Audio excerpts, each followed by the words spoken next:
So as I said, our goal today, the Capacity Building Center for Court staff, Christina Cooper, Eva Klein, Vicki Weiss, Scott Trowbridge, and I are hoping to do a brief walkthrough for you of the major federal laws. We're really hoping that it's going to be a very quick and basic primer on the highlights, but we know that 45 minutes is not going to be enough time to go into too much detail on all those laws. So we're also hoping to focus you in the direction of additional resources if you need more support or would like to learn about any of the other major laws. The next couple slides just include an overview of the ones that we will be covering today. Of course, there are more, but these are the ones that have the most impact. We're also going to be spending the call today really trying to focus on where these laws have an impact on courts in particular, so we'll try and be highlighting that throughout as well. These resources that are included on these couple slides that I'm flipping through are also all included in the Child Welfare 101 Tools and Resources box that you can see. There's some documents that are PDFs that you can download, or there's also one is called Links for Resources, and that is a Word document that has all the documents throughout that we'll be referencing that are on these resources slides or that people are going to be referencing in their presentations.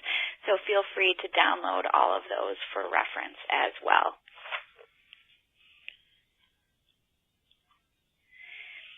So before we get started, I just wanted to highlight, as I said, we're going to be really trying to do our best to focus on the role of the court in these federal child welfare laws, but it's also important to know that in addition to the federal child welfare laws, there's also state law and case law. For some states, they've just incorporated the federal law directly into the state law, but in most cases, there's been additional clarification that's been provided. And so that's why, even though we'll be providing an overview of the federal law, it's really very important to also know your own state child welfare law. And just to complicate things a little bit more, there's also a lot of case law that's very important. This is how the judges have been interpreting the federal or state law. And so that has a lot of practice implications as well. So there is the narrow discussion of what we're going to be talking about today is the federal overview, but we really do encourage you to also pay close attention to your state law as well as your case law. Before we move on to the first slide, I just wanted to highlight one more additional thing, which is that a great reference that really includes a lot of court detail is the National Council of Juvenile and Family Court Judges Enhanced Resource Guidelines. They themselves are comprehensive in terms of providing some very good insight for judges in courts. They also have a very detailed appendix that has a lot more information. So I would highlight that for you. That's included in the links. And then one more that's not included in the links that you would need to contact the National Association of Counsel for Children directly is the Red Book, the Child Welfare Law and Practice. And again, this is almost 31 chapters, I believe, that are on a wide variety of child welfare law. They're written by experts from around the country.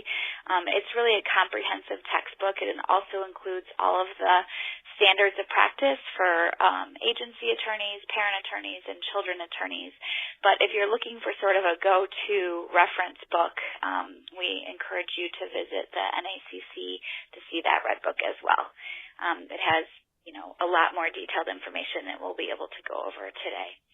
So I'm going to turn it over to our first presenter. We're going to do sort of a round-robin style with different presenters for the different laws, and we're going to get started with Christina Cooper. Thanks, Kristen. Hi, everyone. I'm very happy to kick off this discussion with CAPTA. We have to go back a ways to 1974. CAPTA, the Child Abuse Prevention and Treatment Act, as noted here, was the original major federal legislation supporting child abuse efforts. In fact, the first one. At the time, in 1974, awareness and concern about child abuse was growing, and CAPTA includes sort of broad-scale requirements, and mostly focused on CPS issues. CAPTA primarily addresses front-end issues in a child welfare case, although there are a couple provisions related to courts that I'll go through right now. CAPTA has been, as you can see from the dates, reauthorized several times. and it adds in some state plan requirements, has taken out some state plan requirements.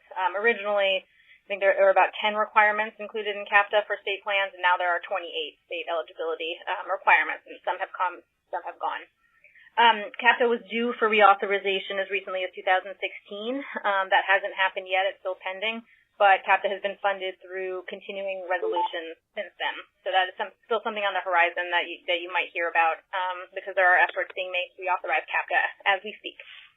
Back in 1996, as you can see, there was one of the provisions of the reauthorization then required states to institute expedited TPR terminations for in certain cases, which you would correctly interpret as a kind of precursor to the aggravated circumstances provision that comes up in ASPA, which you'll hear about in a little while. And then in 2010, there's a similar sort of precursor with the providing that reunification isn't required when a parent has committed sex abuse against a child, which probably sounds familiar, again, as an aggravated circumstance type situation. In 2010, CAPTA was also amended to require that GALs get training in early childhood, child, and adolescent development. And that came about because CAPTA already required that children in every abuse or neglect court case, what they deem a judicial proceeding, be represented by a guardian ad litem. So that comes from CAPTA. And again, now GALs have to have appropriate training to serve them in that role. And that is written in the statute. Another point about CAPTA, which is I'm summarizing very quickly here, but it's a long statute, often updated, with a number of provisions, again, primarily directed at agency efforts, but relevant also to the courts. Just back in 2015, the Justice for Victims of Trafficking Act added a special rule to CAPTA, stipulating that sex trafficking must be included in a state's definition of child abuse and neglect, even if the trafficker is not considered the child's caretaker, or caregiver. If a person was trafficked by someone either not a parent or otherwise caregiver, that victim can still be considered a victim of abuse or neglect. And that child or that victim can be anyone up to age 24. So that expands the understanding of child in child abuse and neglect cases from the traditional statutory definitions, but was an effort to incorporate the growing awareness of and focus on victims of sex trafficking. And that 2015 Act provision became effective this May 2017. So that's just something else to be aware of. So moving on to another big act, the Adoption Assistance and Child Welfare Act of 1980. Looking at this slide, you can see that it's notable of so much of what's familiar now came into play this long ago, back in 1980. I mean, we've still steadily been making improvements since then, but even in 1980, policymakers recognized that agencies needed to make reasonable efforts to prevent removal and promote reunification, although a lot more detail came about under ASPA, which you'll hear. Also, that kids should be removed to the least restrictive setting available or possible, and that there should be regular court review. It identified both these 6-month reviews and hearings within 18 months of initial placement. And we use the term permanency plan in that final bullet, that there has to be a court hearing within 18 months of placement. They didn't use the term permanency plan, but they did include those examples about reunification, adoption, and continued foster care, which of course have been amended in more recent acts, as you will be hearing about in coming minutes. This act also required states to make adoption assistance payments, which of course makes sense given the title of the act. So that's also a cursory look at a major child welfare legislation from Congress. But it's, I think, most important to know that it's kind of a framework, these acts, that more recent legislation has been built upon. And there's a lot of familiar terms and ideas dating as far back as 1980 and 1974. Only mildly more recently, in 1994, was the Multi-Ethnic Placement Act. MIPA was enacted with the goals of decreasing the time children wait to be adopted, and also of recruiting and retaining foster and adoptive parents who meet the children's needs. States were required to avoid and not to delay, deny, or otherwise discriminate regarding foster care or adoption placement based on race, color, or national origin of the parent or of the child. There also had to be diligent recruitment to reflect diversity. That was another element that we haven't specified here. And as you can see, states can't deny a person the opportunity to become a foster or adoptive parent based on race, color, or national origin. There is no direct impact on ICWA. You'll learn a lot more about ICWA momentarily, but if the tribe considers a child covered by ICWA, then MIPA does not apply in that case or to that child. And if the tribe says the child is not a member or eligible member of the tribe, then MIPA does apply. That's just one note to consider when you're considering ICWA cases. 2 years after MIPA was passed, the Interethnic Placement Act of 1996 came about. It made the MIPA requirements part of state plans, so tying federal funding to compliance with MIPA. And it also took out the MIPA language that read that allowed states to consider the cultural, ethnic, or racial background of a child in addition to the capacity of the prospective parent to meet the needs of that child. So what's not allowed now under MIPA and IEPA is a policy of only placing children in same-race homes, in homes that are the same race of the parent or of the child. And race can be considered on an individual basis as well as ethnicity and other elements, but you can't have holding periods or waiting times in order to match the race of the child or parent with the foster parent or adoptive parent. So again, those are some very brief overviews of some major federal legislation, and I will pass it on to Scott for another overview of another federal law. Scott? Hello, can you hear me? Yes. All right, in keeping with the goals of this call, 10 minutes to go over ICWA, Indian Child Welfare Act, and we've done 1 to 3 hours on this pretty regularly. I'm not going to explain or read everything on these relatively brief slides, but I hope to give you enough information to know what to look out for, to know when to dig deeper, and there are citations in here and in the CLP, in the files box, it says CLP, January 2017. There's an article there that will take you, if you learn enough here, or you already know enough to say, here's a topic that's come up, and I need to dig deeper. Both these slides and that article have citations that will take you right to the place you want to go to. We also have an online ICWA training that hasn't been announced widely because we were still sort of testing some of the interfaces, but that's more designed for practitioners, whereas today I'll try to highlight things that tend to come up with CIPs wanting to work on more than what practitioners might want. So, Indian Child Welfare Act passed in 1978 in response to what were official and some unofficial policies aimed at eroding tribal cultures. You had new regulations in 2016 trying to clarify things mostly, recognizing that disproportionality and disparity were still big issues. So ICWA is meant to protect children, parents, and tribal governments. Like states, they have parents' patriae rights over their children that they want to protect. So it is different in that aspect than a lot of our laws. So ICWA, what and who? Let's start with what. It applies to custody proceedings. And it involves to who? It involves Indian children. So I'll explain what all those mean. Custody cases include child welfare, yes, always, terminations, adoptions, and even private adoptions. What about voluntary placements? The regulations change this, in some states anyway, depending on what the practice was there. But basically, the regulations say if there was a threat of removal, it's not voluntary.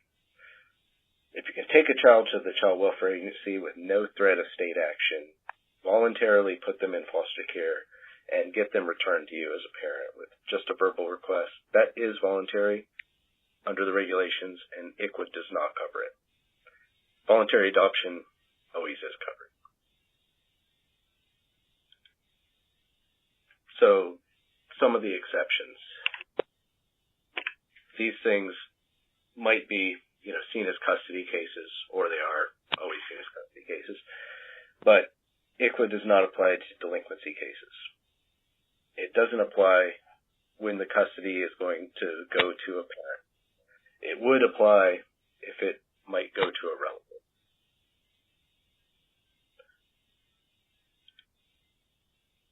So who does the Act apply to? And we'll have to go into some of the when, because some of the when is really a prerequisite to who. Whenever there's court involvement, the petitioner, usually the agency, has to ask if the child is an Indian child. So that's in all cases. In all cases, they have to ask. The court needs to ask if there's any reason to know the child is Indian. And if there is some reason, the petitioner needs to diligently investigate. The court needs to treat the case. This is an update of the regulations. Treat the case as ICWA until it determines otherwise. A lot of states have uniform orders that have things to check off for that. So, to recap this one, you ask in all cases, in all child welfare cases and the other types of custody cases on the other slide. And then you have to dig deeper if there's some reason comes up that the child might be a member or enrollable as a member of the tribe. Then the next part of what you have to do is give notice to a tribe or tribes. You have to give all the information there is in the regulations. There is a list of things that have to go in the notice. Nothing really surprising there, but they have to have enough information to make a determination just to identify the child. And then there's other information that would help them decide how they want to proceed. There are time frames for notice. Those are not usually controversial because the state usually has similar things. And last, regarding notice, you have to send copies to the Bureau of Indian Affairs.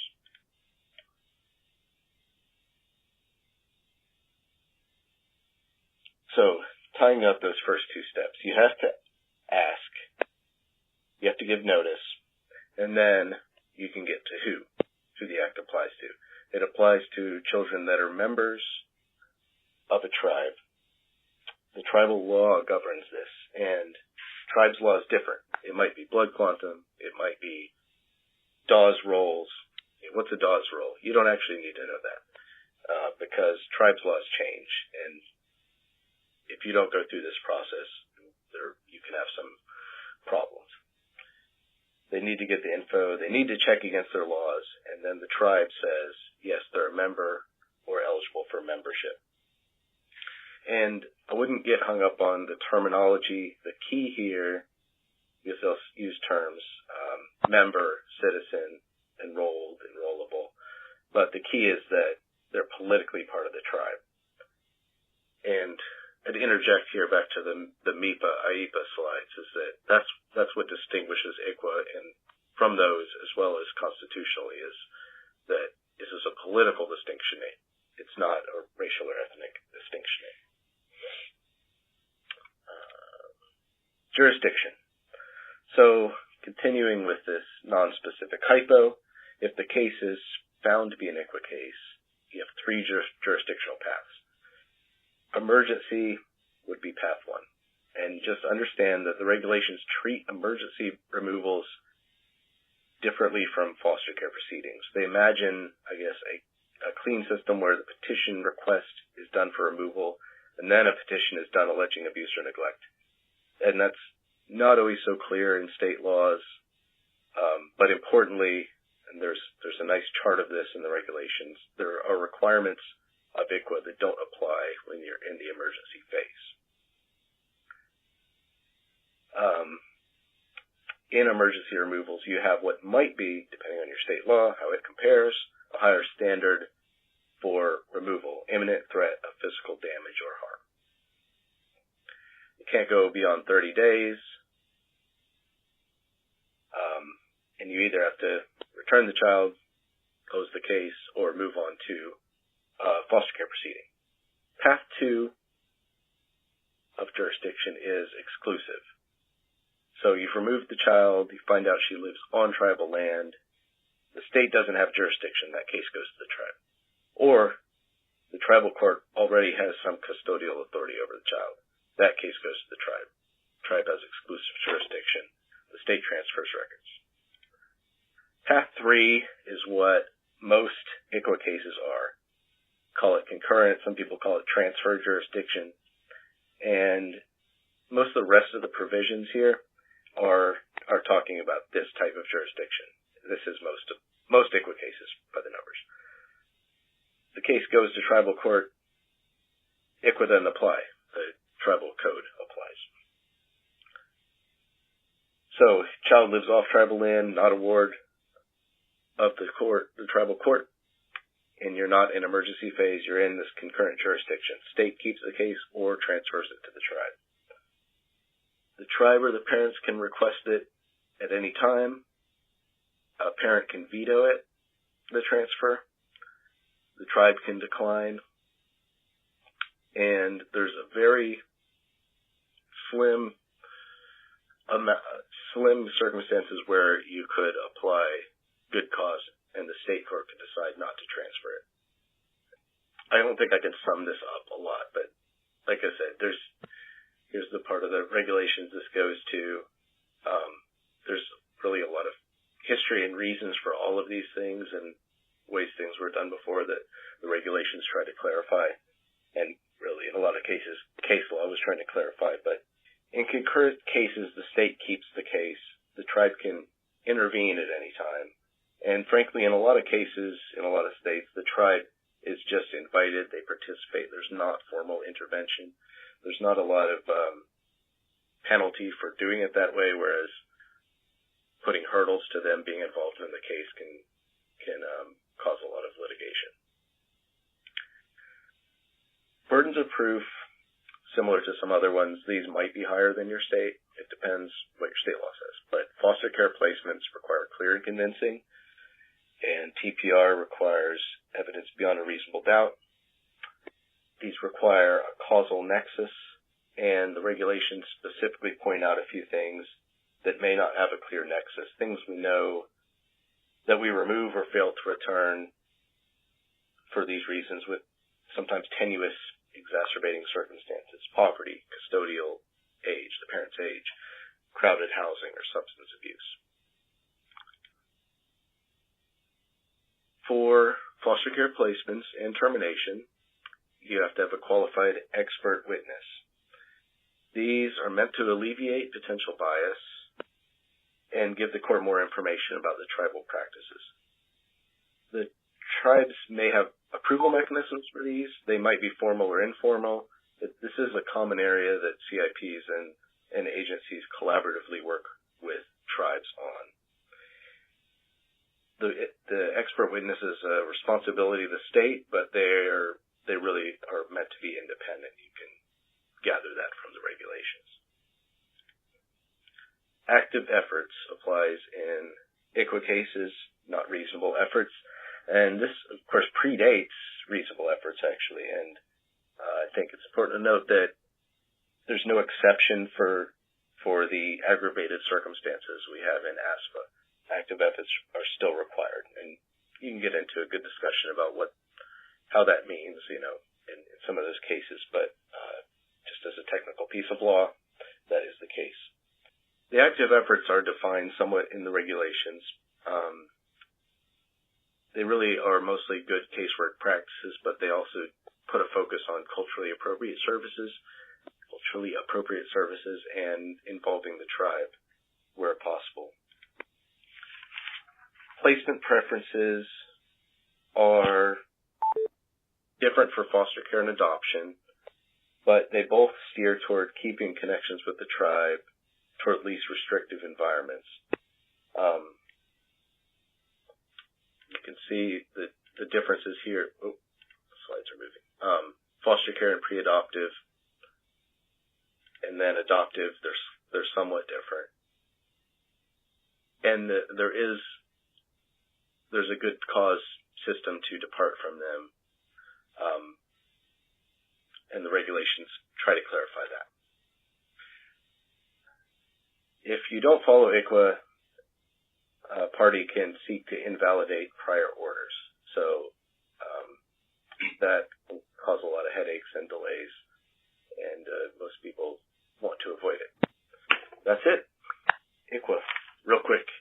Thanks, Scott. This is Vicki Weiss, and I'm going to jump right in since we have a lot more to get covered in the next half hour or less. So I'm going to talk about the Adoption and Safe Families Act. And as Christina mentioned earlier, the precursor was the Adoption Assistance and Child Welfare Act of 1980, which did start putting some requirements on courts or administrative bodies to keep children from languishing in foster care. ASFA was really an attempt to put a lot more meat into that, both in more requirements and more details, but it was also an attempt to require courts to hopefully avoid boilerplate kinds of language, to sort of push courts to really think about some of the decisions and findings they need to make, and to provide some individualization and detail to their findings. So it is, I think one of the things that's important as a court improvement director, if you work with judges, is to be sure to help, especially new judges, understand the purpose of ASFA. As it's easy to get caught up in the bureaucratic language, you have to do this finding, you have to do that finding, but I would say most of these are related to a purpose to ensure judicial oversight over very important decisions that affect children. So I think the spirit is important. So as you can see from this slide, there are court findings and different timing for the findings that is more specific than it had been prior to this. The one that was introduced is a contrary to welfare determination, and from the bureaucratic aspect, this one is very important because if the courts get this one wrong, it can't be fixed, and the child stay in foster care will not be reimbursed through the 4E funding. And that is that the first order of removal must have findings that continuing in the home would be contrary to the child's welfare. So there's a bureaucratic importance of that, but it reflects the purpose, which is that removing children has so many potential harms to children and families that there is the need for assurance that that very first court order involves careful consideration and judicial oversight. The other finding at the start of cases, the reasonable efforts finding, which again was laid out in 1980, but now there's more specificity that within 60 days of the removal of a child. So this one, there is some time for courts to get this one in. They must make a finding that reasonable efforts had been made to prevent removal or were not required because of aggravated circumstances, which I'll get to, or because an emergency could not have prevented the removal. That's important, this last part about emergency, because at least in the old days in Nebraska, judges wanted to just say there was an emergency, period. And that there's an emergency isn't enough. They have to sort of explain that because of the emergency, reasonable efforts could not have prevented the removal. again, to ensure that courts are really thinking about whether children need to be removed. ASFA also put in for the first time a number of reasons under aggravated circumstances where courts and child welfare departments could more swiftly move towards freeing children for adoption. And prior to this, all the cases were sort of in one bucket. But if a court made a finding early on, and there's a list of reasons for that, sort of terrible things that parents can do, or the last point is if a parent has already had their parental rights terminated to a sibling of the child, the state can move very quickly to freeing a child for adoption and not provide efforts to reunify the family.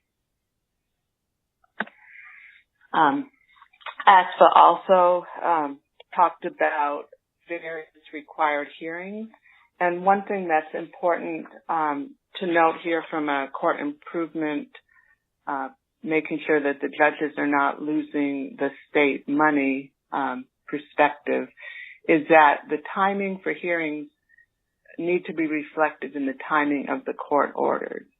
So if there's a hearing that meets the time frame, but the order is sitting on the judge's desk for 2 weeks and it's outside of the time frame, that the hearing occurred isn't good enough. So there have to be court orders, unless if the judge is making verbal orders and there's a transcript of that in the hearing, that's okay. But it's the timing, think about it in terms of when orders are issued. So review hearings, again, this is familiar from 1980, no less frequently than every 6 months. One thing that was new in ASFA was the idea of permanency hearings being different than review hearings. The idea was that review hearings are just looking to make sure that everything is going as it's supposed to. Permanency hearings is really an effort to move forward to permanency, that within 12 months of children being in foster care, there should be a plan to get the child into permanency. So a couple of things of note here are that the judicial determination of reasonable efforts at the start of the case are reasonable efforts to prevent removal. Once you get to 12 months, the reasonable efforts are to finalize a permanency plan, which in many cases is reunification. So it's to get the children back home. But if that plan has changed, that's what it would be. I'm not going to go into details about the date the clock that one is using, but it is, you just need to learn what that is, and it can be complicated, and there are a couple of different ways of doing it, and I can help anyone individually if you want to email me after, if you want to talk about it, but that date is critical for every other date and timeline that comes after. Termination of parental rights, and this is one that seemed very complicated, and now I think everyone understands it, but after a child has been in foster care for 15 of the previous 22 months, so even if they returned home for a bit and then came back out and went back home and then went back into foster care, if it's 15 of the previous 22 months, the state is required to file a petition unless one of these conditions have been met. The final point there, the state agency has not made reasonable efforts to reunify, is one way that courts do have authority over agencies, because if they're not providing the interventions that a family needs to reunify, a finding of not reasonable efforts at this point can put pressure on a state to, and that's true at actually any level, but it is, the court can basically say we're not going to go along with terminating parental rights because this parent was not offered drug treatment till 9 months into the case, and that's not fair. So these are ways to make sure that parents do have a true opportunity to remedy the situation. So I mentioned earlier that the judicial findings need to be individualized. Prior to ASFA, there could be court orders that didn't even have the name of the child. They could be all lumped together with a family. And, there could be a family of 4 court orders, and that would of 1 court order for 4 children, and that would have met the standard. But after ASFA, there needs to be a separate court order for every child, and there need to be some individualized findings that are specific to the child. There can be checklists, and they typically include a variety of different factors so that the individualization comes that way. Non-pro-tunc orders for reasonable efforts are not permitted at the start of the cases. Non-pro-tunc is Latin for now, for then, for the non-lawyers who are new directors. And in many situations, judges can make a finding or an order after the fact, but those are not accepted here. And I think I've already talked about the different reasonable efforts. There is a order of preference for permanency plans, and there's also a requirement for foster parents and relative caregivers to have notice and be given the right to be heard. Very briefly, the Keeping Children and Families Safe Act of 2003 included a reauthorization of CAPTA, and just a couple things that relate to courts are the guardians ad litem requirement that they get some training, issues related to the confidential information, which sometimes comes up. But one thing that's important is this is where the requirement is that children under age 3 who are involved in substantiated child abuse have to be screened for an early intervention evaluation or screened for the need for referral for early intervention services under IDEA Part C. And a lot of the infant and toddler courts and baby courts and all of those kinds of efforts across the country are courts getting involved in ensuring that those provisions, which actually don't have a court requirement, but a number of courts and states are having courts get involved in that aspect of it. And now I will turn it over to the next person, who I think is Kristen. Thank you. Thanks so much, Vicki. I appreciate it. And I see there are some questions coming through. We will address all the questions at the end, but thank you so much for submitting your questions already. I'm going to take a couple minutes and just talk about the Fostering Connections to Success and Increasing Adoptions Act of 2008. This was a pretty groundbreaking law in terms of the changes that it made to the Child Welfare Agency requirements. I'm going to try and do my best to focus on the role of the court and in particular areas that CIPs might be interested in focusing on. Even though it was from 2008,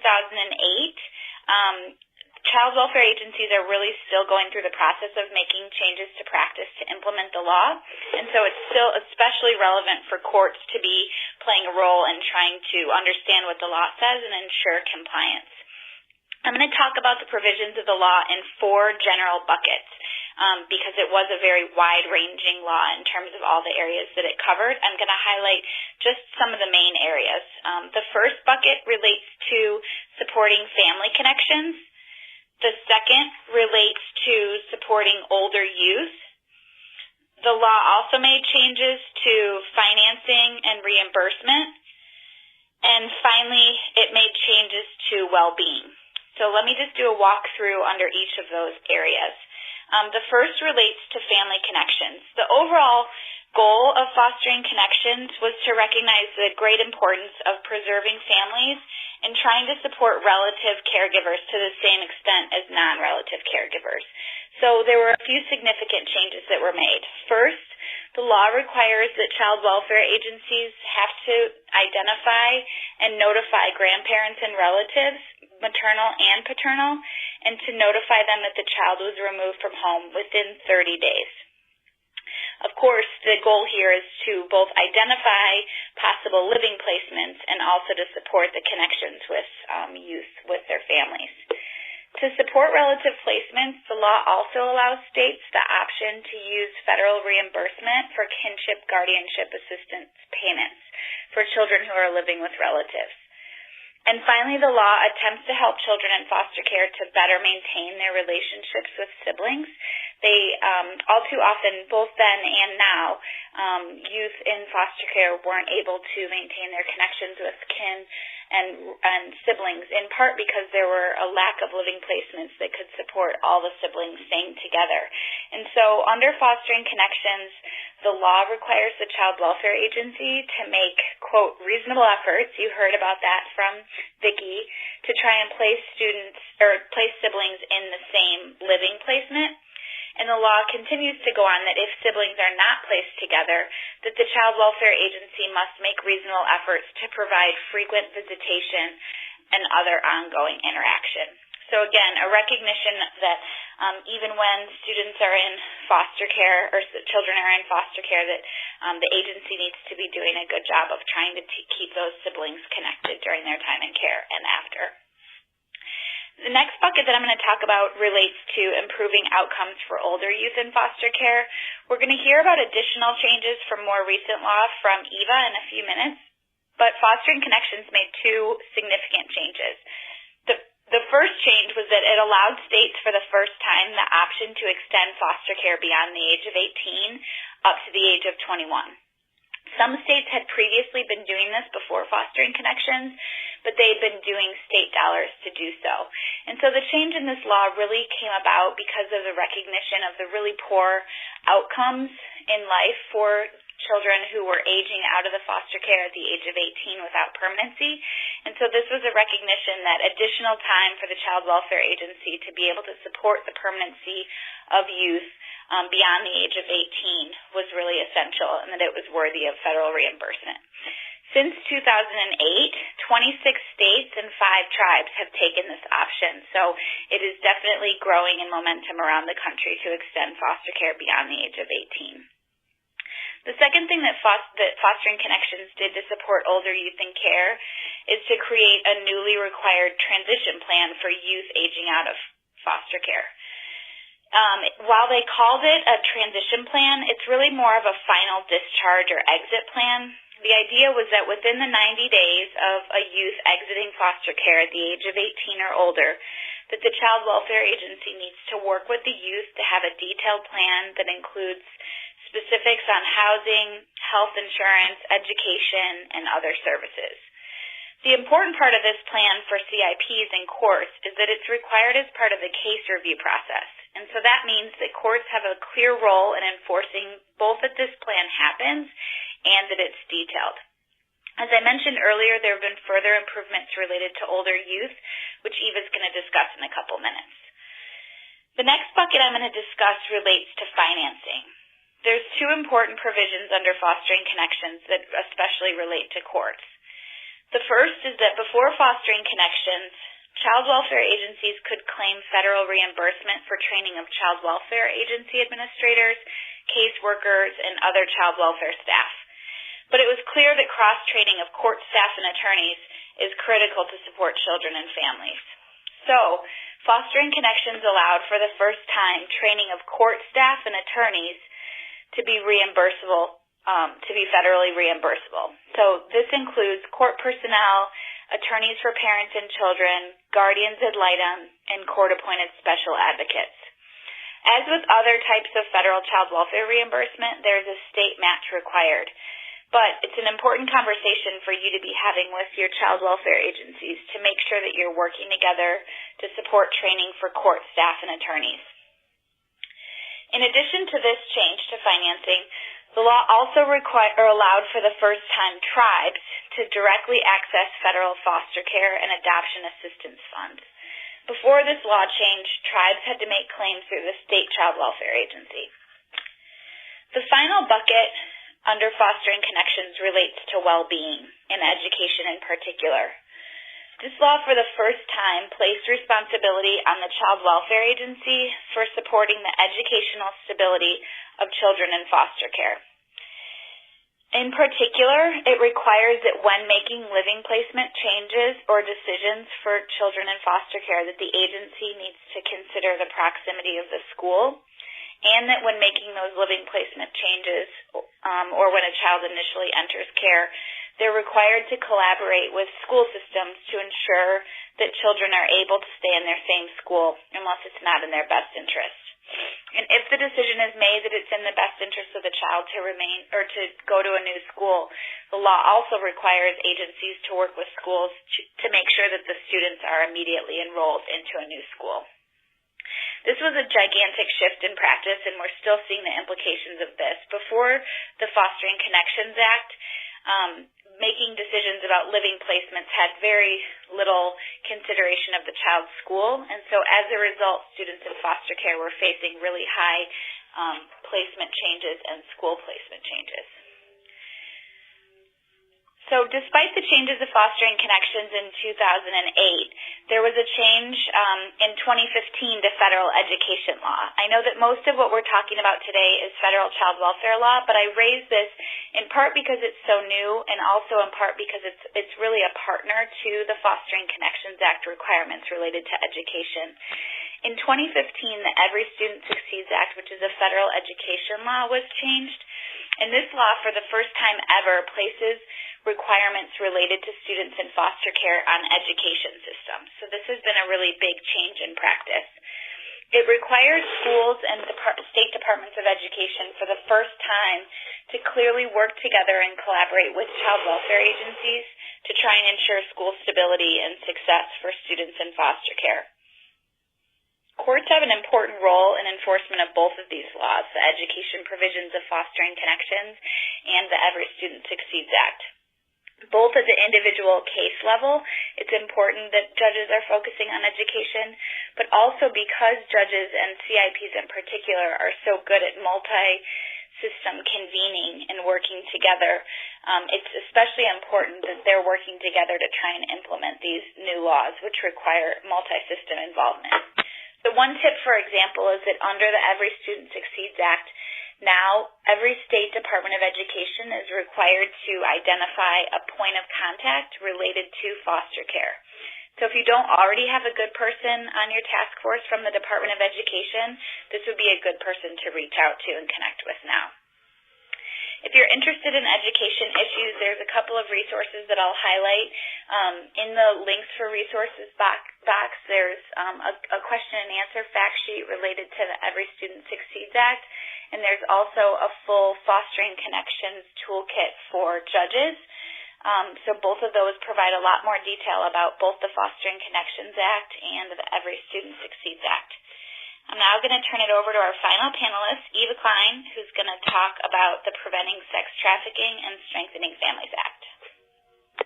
Thanks so much, Kristen. And I want to be very mindful of the time. We may have set ourselves an impossible task to cover all of this in under an hour. But as I talk about the Preventing Sex Trafficking and Strengthening Families Act, I do encourage you to just go ahead, if you do have questions, to type them into the chat box, and that way the person who spoke about that particular law could perhaps answer the questions while I talk. I think in terms of talking about the Strengthening Families Act, luckily it is the one that most of you are probably most familiar with, depending when you came into your position, but it's the one that has been the subject of so much focus, especially from the Children's Bureau and the Capacity Building Collaborative, and helping states come into compliance or implementing the provisions of PL 113-183, as it is also known. So the Act really has three titles. The first title is Protecting Children and Youth at Risk of Sex Trafficking, which is a major focus of the Act. And the second is Improving Adoption Incentives and Extending Family Connection Grants. And then the third title is Improving International Child Support Recovery, which is not one that we are particularly focused on. But the provisions that most directly apply to courts and to the Child Welfare Agency, like other acts, a lot of it is really directed towards the agency and not so much towards the courts, but there are some provisions in 113, 183 that do have direct implications, that do have specific requirements, and but also implications for courts in their oversight and monitoring role. We at the Capacity Building Center for Courts have a lot of resources available. As Kristen pointed out, there's some there in the resources, but I also encourage you to consider some of our constituency groups, like our sex trafficking constituency group, which really is designed to help implement these provisions. So taking a look at the sex trafficking provisions really is focused on identifying, documenting, and determining what services are appropriate for children and youth at risk of sex trafficking and ensuring that they receive those services. So the agency must have developed policies and procedures and have consulted with other organizations that have experience in dealing with and serving youth who are at risk, because this really is a special population with its own special characteristics. And so the provisions of 113, 183, really do look at identification, documentation, determining what services are appropriate, also reporting instances of sex trafficking. So there's a concerted effort to get a handle on some of the data around sex trafficking. Have to report immediately to law enforcement within 24 hours. And then also starting this year, states are going to have to report the number of youth who are sex trafficking victims to HHS. And that data, as it's collected, will also be made available nationally. So this huge focus on collecting data. There was a requirement also to include sex trafficking data in AFCARs.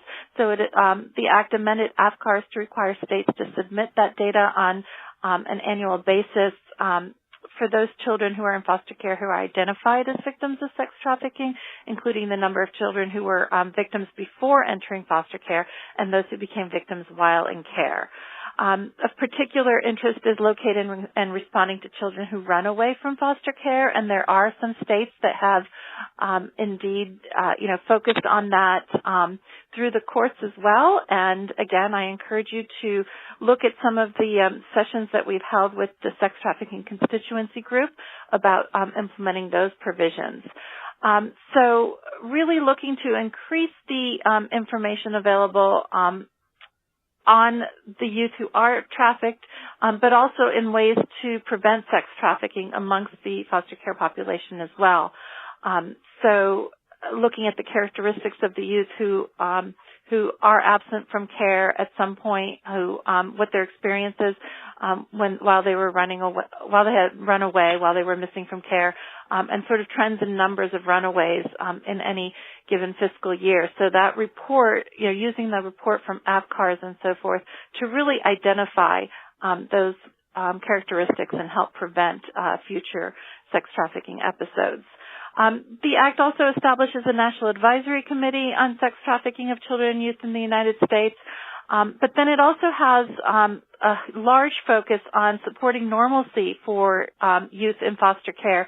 So really, to support normalcy, states must implement a reasonable and prudent parent standard, which allows foster parents, including licensed kinship givers, to give more autonomy to make decisions affecting health, safety, and the best interest of the child, and allowing them to participate in extracurricular and social activities. There is a lot of focus as well on the use of another planned permanent living arrangement, APLA, as a permanency goal. It is no longer permitted for children under 16, and for youth 16 and older, there are new case plan and case review requirements that must be followed at each permanency hearing, and the agency must document intensive, ongoing, and unsuccessful efforts to find permanent placements, which should also include attempts to find biological family members. And there are some court requirements here as well, such as the court must ask the child about his or her preferred permanency goal and make a judicial determination why APLA is still in the youth's best interest, provide compelling reasons why APLA continues to not be in the best interest of the why it continues to not be in the best interest of the child to be returned home, adopted, placed with a legal guardian, or with a fit and willing relative. And there are agency requirements as well about ongoing opportunities to engage in age or developmentally appropriate activities and so forth. There are other provisions, and I know that we have hit our time, but I do just want to mention that youth empowerment and list of rights notifications, some key documents for youth aging out of foster care, and then some other financial provisions, either expanding the adoption incentive program or continuing funding for some other programs as well.